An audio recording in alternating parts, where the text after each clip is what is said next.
Heart beat scan ఒక్క second లోనే world class 640 slide CT scan ఇప్పుడు మీ విస్టా ఇమేజింగ్ బంజారా హిల్స్ లో. ఇప్పుడున్న ఈ ప్రజెంట్ సిచ్యువేషన్లో ఈ linear screen play, non linear screen play, లేదా నేను ఇంకో విషయం కూడా చెప్తాను, ఎడిటర్లకి నాకు తెలిసి స్క్రీన్ బ్లాక్ రావడం నచ్చకపోవచ్చు. బట్ ఇప్పుడు స్క్రీన్ బ్లాక్ వేసి కట్ షాట్ వేయడము ఇవన్నీ కూడా ట్రెండ్ అయిపోయినాయి. సో ఈ ఎడిటింగ్ లైక్ మీకు పేరు చెప్పాలంటే కేజీఎఫ్ కానీ ఇలాంటి ఒక ఎడిటింగ్ మీరు స్వాగతిస్తారా లేదా? అండ్ సినిమా కావాలి అంటే పెట్టాలండి, సినిమాకి అక్కర్లేదు అంటే పెట్టకూడదు అనేది మా పద్ధతి. ఇప్పుడు మీరు క్వశ్చన్ వేస్తున్నారు, నేను ఆన్సర్ చేస్తున్నాను. సార్ మధ్యలో ఫేడ్ ఇన్ ఫేడ్ అవుట్ ఎందుకు వేయాలి? కరెక్ట్. మీరు ఇక్కడ ఆన్సర్ చేస్తున్నారు, క్వశ్చన్ వేస్తున్నారు, నేను ఎక్కడో ఆన్సర్ చేస్తున్నాను అనుకోండి, మధ్యలో డిజాల్వ్ వేయండి, ఏదైనా ఒకటి వేసుకోండి. ఎదురెదురు కూర్చొని మాట్లాడుతున్నప్పుడు ఎందుకు వేయాలి ఎఫెక్ట్ అనేది మా క్వశ్చన్. అది మోడర్న్ అంటున్నారు, వాళ్ళు కావాలంటే వేసుకుంటారు. మేము చెప్పడం అయితే చెప్తాం, సార్ డిజాల్వ్ అంటే ఒక టైం ల్యాబ్స్ ఉంటేనే డిజాల్వ్ వాడాలి. ఫేడ్ ఇన్ అంటే ఒక ఎపిసోడ్ అయిపోయి ఇంకొక ఎపిసోడ్ స్టార్ట్ అవుతుందంటే ఫేడ్ ఇన్ ఫేడ్ అవుట్ వాడాలి అని చెప్తాం నేర్చుకోవడం వల్ల. అది లేదు, అది మోడర్న్ అండి, టెక్నాలజీ అండి, ఇది వాడండి అన్నారు అనుకోండి, ఓకే, మా మాట చెప్పడం మా ధర్మం చెప్తాం. నచ్చుతుంది నచ్చదని కాదండి.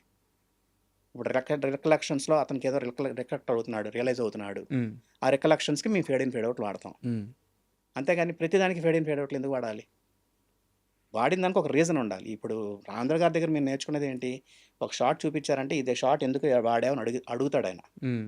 సార్ దీనివల్ల క్లోజ్ షాట్ వాడాను సార్, దీనివల్ల లాంగ్ షాట్ వాడాను సార్ అని చెప్పాలి మేము. ప్రతి షాట్కి ఒక కథ చెప్పాలి మేము ఎందుకు అనేది. అది లేకంటే ఊరినే తీసారు సార్ వాడాను పిక్ చేసుకుంటే ఒప్పుకోరు. అలా అవి నేర్చుకున్నాం. అది మాది ప్లస్సా మైనస్సా అన్నది డైరెక్టర్ పెయిన్ ఉంటుందండి అంతే. అంతేగాని అన్ని సినిమాలు అలా చేస్తే ఆడతాయి అంటే నేను దానికి నేను అగెయిన్స్ట్. సినిమాకి కావాలంటే ఉండాలి, లేకపోతే ఉండకూడదు. సార్ ఇంకో చిన్న క్వశ్చన్ ఏంటంటే వెంకీ సినిమా సార్, వెంకీ సినిమాలో ఆ ట్రైన్ సీక్వెన్స్ ఏదైతే ఉందో నాకు తెలిసి చాలా ఎక్కువ లెంత్ ఉంటుంది అనమాట.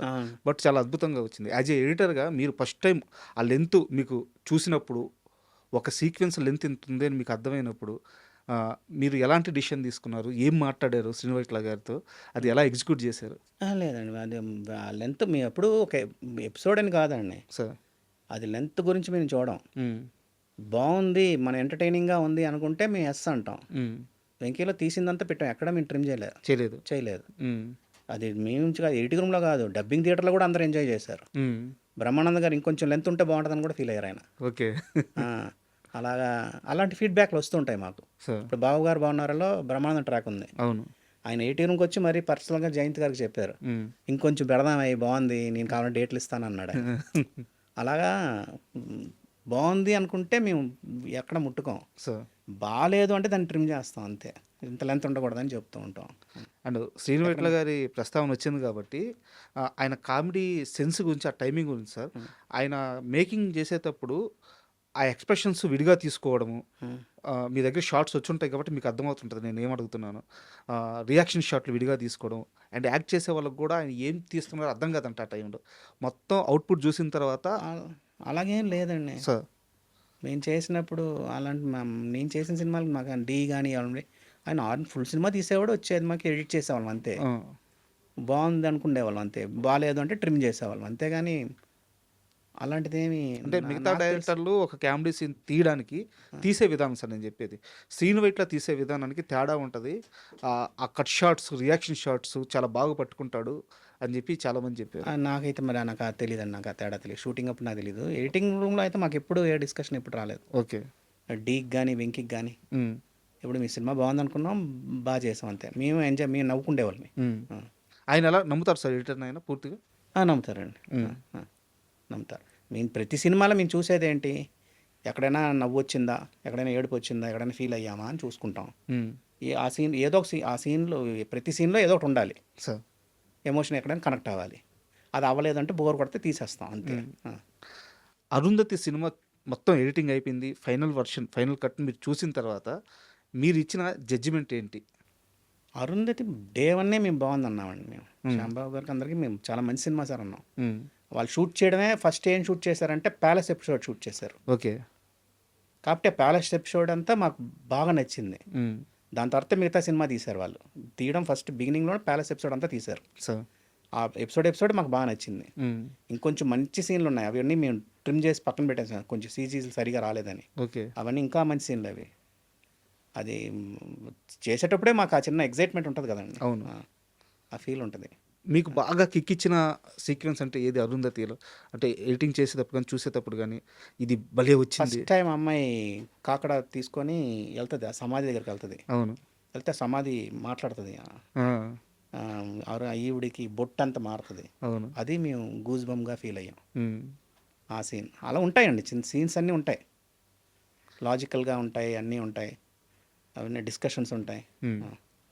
సార్ యాక్చువల్గా ఒక చిన్న డౌట్ సార్. ఒక సినిమాకి హై మూమెంట్స్ టైమింగ్స్ అని ఒకటి ఉంటుంది అనమాట. ఫస్ట్ 10 నిమిషాల్లో ఒక బ్లాస్ట్ జరగాలి, తర్వాత 18 నిమిషాలకో 20 నిమిషాలకో ఇంకొంచెం ఈ ఇంట్రెస్ట్.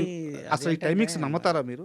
టైమింగ్స్ అంటే అన్ని సినిమాలకి వస్తుందని కాదండి, అది కొన్ని సినిమాలకి అవి లేకపోయినా బాగుంటాయి. ఉమ్, ఫస్ట్ ఇనిషియల్గా ఫస్ట్ 5 నిమిషాల్లో సినిమాని ఏం చెప్తున్నాం, ఈ సినిమా దేనికి సంబంధించిన సినిమా ఉమ్, అన్నది మనం ఫస్ట్ 5 నిమిషాల్లో 10 నిమిషాలు చెప్పాలనేది సార్. ఆడిటోరియం హుక్ చేయడానికి ఉండాలని అనుకుంటాం. ఉమ్, దాని తర్వాత 18 నిమిషాల నుంచి 22వ నిమిషాల వరకు ఏ కథను స్టార్ట్ చేసినా ఎక్కడికి వెళ్తుంది ఆ కథ అనేది ఆ గ్రాఫ్ పెట్టుకుంటాం మేము. ఉమ్, తర్వాత అంటే ఫస్ట్ రీలు, 3వ రీలు, 5వ రీల్లో ఏం చెప్తున్నాం, 7వ రీలు ఇంటర్వెల్ రీలు ఏం చెప్తున్నాం అనేది ఈ 4 పెట్టుకుంటాం. ఉమ్, అలా పెట్టుకుంటాం. సెకండ్ హాఫ్లో కూడా ఇంటర్వెల్ తర్వాత ఇమ్మీడియట్గా అసలు ఏ కథను చెప్తున్నాం, ఏ కథని మనం చెప్పాలనుకుంటున్నాం అనేది ముందు చెప్పిస్తాం. ఉమ్, తర్వాత మధ్యలో ఏం జరుగుతుంది, ప్రీ క్లైమాక్స్ ఏం జరుగుతుంది, క్లైమాక్స్ ఏం జరుగుతుంది. ఇవి ఫార్మాట్ అందరూ ఫాలో అవుతారండి. ఇది ఉమ్. నేనే కాదు, ఆడిటోరియం ఎక్కడ హుక్ అవుతుంది అనేది పట్టుకుంటాం.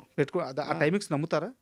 అంటే నమ్ముతామని కాదు, దాన్ని ఒకసారి క్రాస్ చెక్ చేసుకుంటాం మేము. ఉమ్, ప్రతి సినిమాకి అది ఉండాలి. ఫస్ట్ 5 మినిట్స్లో సినిమాని, ఈ సినిమా ఎలాంటి సినిమా, దేని గురించి సినిమా అని చెప్పితే ఆడిటోరియం దాన్ని ఫిక్స్ అవుతారనేది మా ఫీలింగ్. అంటే ఎందుకు ఈ ప్రశ్న అడిగానంటే 2 వేరు ఇంటర్వ్యూలో మీరు రాజమౌళి గారు ఇదే విషయాన్ని చెప్పారు. మీరు చెప్పారు, రాజమౌళి గారు కూడా ఇదే చెప్పారు. ఈ క్రాస్ చెక్ అనేది ఉండాలి టైమింగ్ విషయంలో అని ఉంటుంది. చెప్పారు. ప్రతి సినిమాకి మేము చూసుకుంటాం ఆ టైమింగ్. ఉమ్, ఇప్పుడు కొన్ని సినిమాలు లెంత్, ఇప్పుడు బాగా ఆడిన సినిమాలు, కొన్ని సినిమాలు 3 గంటలు దాటిన సినిమాలు కూడా ఉన్నాయి. ఉమ్, ఇప్పుడు అందరూ 2 గంటల్లోనే ఉండాలి కదా అంటున్నారు, అది తప్పు. ఉమ్, సినిమా బాగుంటే 3 గంటలు కూడా ఉండొచ్చు, తప్పేం కాదు. ఇంట్రెస్ట్ ఉందా లేదా, ఆడిటోరియం హుక్ అయి ఉందా లేదా అనేది చూసుకుంటాం, అంతే.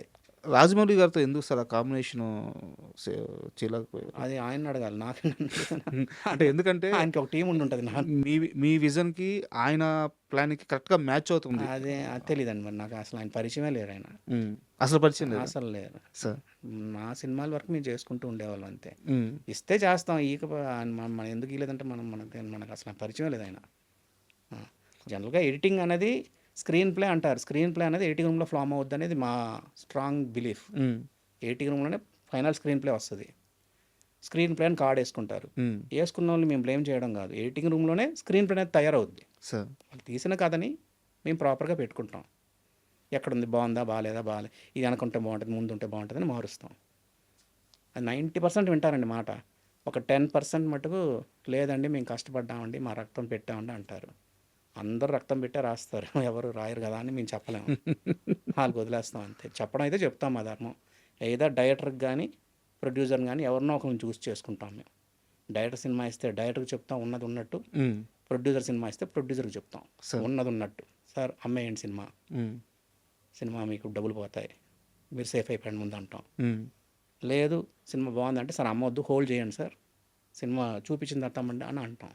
ఓకే. అది డైరెక్టర్కి కానీ, డైరెక్టర్కి అయితే ముందే చెప్తాం, సార్ ఇంకో సినిమా పెట్టేసుకోండి మీరు మధ్యలో, ఉమ్, సినిమా పెద్దగా ఆడదు సార్, ఇది ఇంకో సినిమా కమిట్ అయిపోండి మీరు అంటాం. ఉమ్, ఇలాంటివి చెప్తాం. ఆ టైంకి హర్ట్ అవుతారు, రిలీజ్ అయిన తర్వాత రియలైజ్ అవుతారు.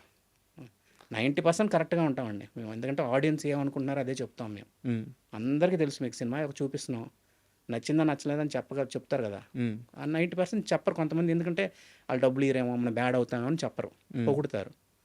ఆ పొగడతలకి దూరంగా ఉండాలని మేము చెప్తూ ఉంటాం అంతే. సో ఇంత ప్రయాణంలో సినిమా విషయంలో నిక్కచ్చిగా ఉంటారు, నిజాయితీగా ఉంటారు, రెమ్యునరేషన్ విషయంలో నష్టపోతారు.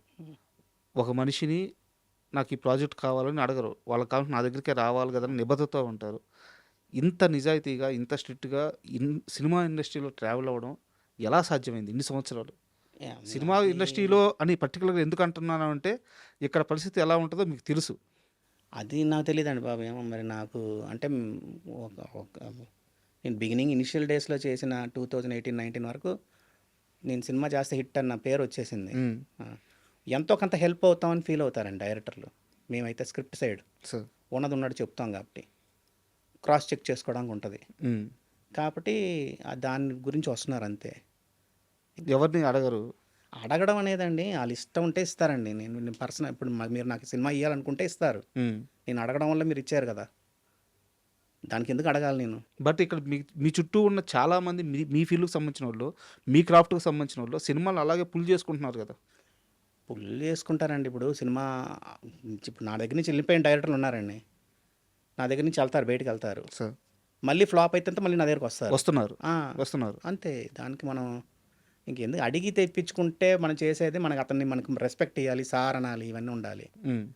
ఆళ్ళే వచ్చి ఇచ్చారా మనం ఉన్నది ఉన్నట్టు హ్యాపీగా ఫ్రీగా ఉండొచ్చు అన్నది నా పర్సనల్ ఫీల్. సార్. ఆ! దేవుడి దయవల్ల ఏదో హ్యాపీగా సెటిల్ అయ్యాం. అంతకంత బాగున్నాం. And last question sir. Awards విషయంలో మీకు చాలా తీవ్రమైన అసంతృప్తి ఉంది. హుహు. అసంతృప్తి అని అనట్లేదండి నేను. ఇప్పుడు ఒక ఎడిటింగ్ డిపార్ట్మెంట్‌కి అవార్డ్ ఇస్తున్నారు. హ్మ్. అవార్డ్ ఇచ్చేటప్పుడు ఎవరు మమ్మల్ని గుర్తించాలి? జ్యూరీ మెంబర్స్ జ్యూరీ మెంబర్స్ ఎవరు? ఎన్ని సినిమాలు చేసినోళ్ళున్నారు? ఎక్కువ కరెక్ట్. ఆళ్ళెలా జడ్జ్ చేస్తారు మమ్మల్ని? హ్మ్. అది నా బాధ. దాంట్లో ఒక ఎడిటర్ ఉండి, హ్మ్. ఆ ఎడిటర్ మమ్మల్ని సెలెక్ట్ చేశాడనుకోండి, మాకు రెస్పెక్ట్‌ఫుల్‌గా ఉంటది. అంటే నేను చెప్తున్నాను నేను వాళ్ళని తప్పనట్లేదు. సార్. జ్యూరీ మెంబర్స్‌లో కూడా ఒక ఎడిటర్‌ని పెట్టారు. ఒక కెమెరామెన్‌ని పెట్టారు. హ్మ్. వాళ్ళు మమ్మల్ని సెలెక్ట్ చేశారనుకోండి, మాకు ఆ ఫీల్ ఉంటది. ఒక సినిమా చేసి 2 సినిమాలు చేసినోళ్ళని మీరు జ్యూరీ మెంబర్‌లో పెట్టి, ఆళ్ళు మమ్మల్ని జడ్జ్ చేస్తున్నారంటే ఏంటనేది మా ఫీలింగ్. హ్మ్. ఒక ఎడిటర్‌ని ఎవరు గుర్తించగలరు? ఆ డైరెక్టర్ గుర్తించగలడు, ఆ ప్రొడ్యూసర్ గుర్తించగలడు. సార్. మాకు అసలు మేము ఆ సినిమాకి ఏం కాంట్రిబ్యూట్ చేసామని వాళ్ళే చెప్పగలరు. ఇంకెవ్వరు చెప్పలేరండి. ఎయిదర్ ఆ డైరెక్టర్ లేకపోతే ఇన్వాల్వ్ అయిన ప్రొడ్యూసర్ ఉంటే, ఓహ్! ఈ సినిమాకి ఇతను ఇంత ఈ హెల్ప్ చేశాడు మనకి. మనం చేసిన దాన్ని ఇలా చేశాడు అనేది వాళ్ళే గుర్తించగలరు. But sorry to interrupt you. ఏం, డైరెక్టర్ నిజంగా ఎడిటర్ గురించి చెప్తాడా? చెప్తే అంటే ఫంక్షన్‌లో మేము కూర్చుంటే మా పేర్లు చెప్తారు. హ్మ్. మేము ఫంక్షన్‌కి ఎళ్ళకంట కూడా ఎడిటర్ పేరు చెప్పాడనుకోండి. అతను హ్మ్. గుర్తించినట్టు మాకు ఎడిటింగ్‌ని. హ్మ్. మా డిపార్ట్మెంట్‌ని గుర్తించినట్టు. మేము అవార్డులను కూడా ఎందుకు అంటున్నామంటే ఫిల్మ్‌ఫేర్ అవార్డులు దేనితోటి కంపేర్ చేస్తారు?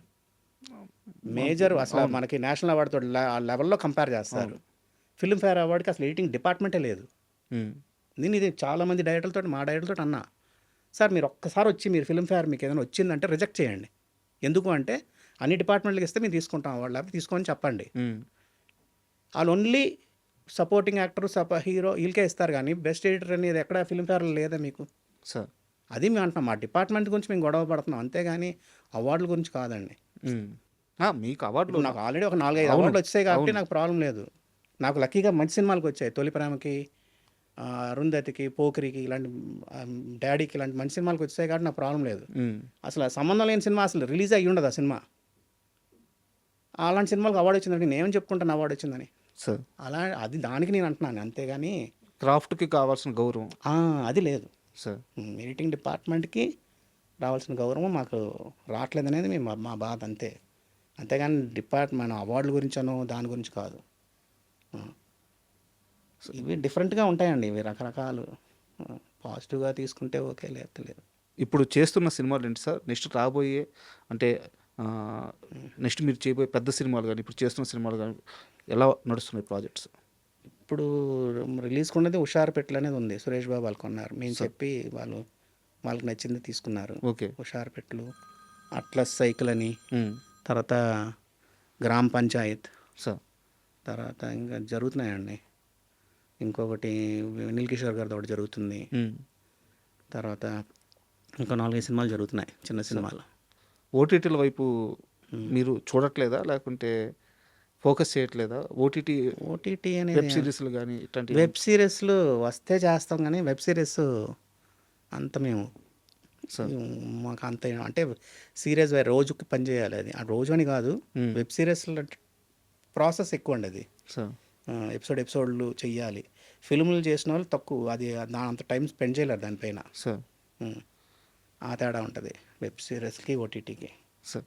Sir thank you very much. ఎందుకంటే మీ సినిమాలు మీరు ఎడిటింగ్ చేసిన సినిమాలు చూస్తూ చాలా విషయాలు నేర్చుకున్నాం మేము. ఈరోజు మీరు చెప్పిన సబ్జెక్ట్స్ వల్ల, మీ అనుభవాల వల్ల ఎంతో కొంత నేర్చుకున్నాము. ఒక మంచి ఎక్స్‌పీరియన్స్ ఇచ్చారు. Thank you very much sir. Thanks అండి. Thanks. And for more videos, Please subscribe to iDream channel. Subscribe to iDream Media. Please subscribe to iDream. Please subscribe to iDream. Please subscribe iDream. And please subscribe to iDream. For more videos, subscribe to iDream. please like, share, and subscribe to the channel. Congratulations, iDream.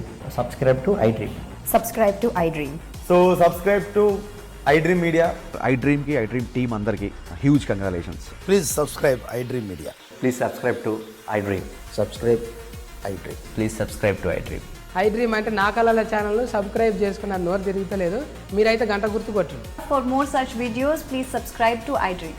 Subscribe to iDream. Please subscribe to iDream. Please subscribe iDream Media. Please do subscribe to iDream. Please subscribe to iDream Media. For best entertainment and information, please subscribe iDream. And don't forget to subscribe to iDream.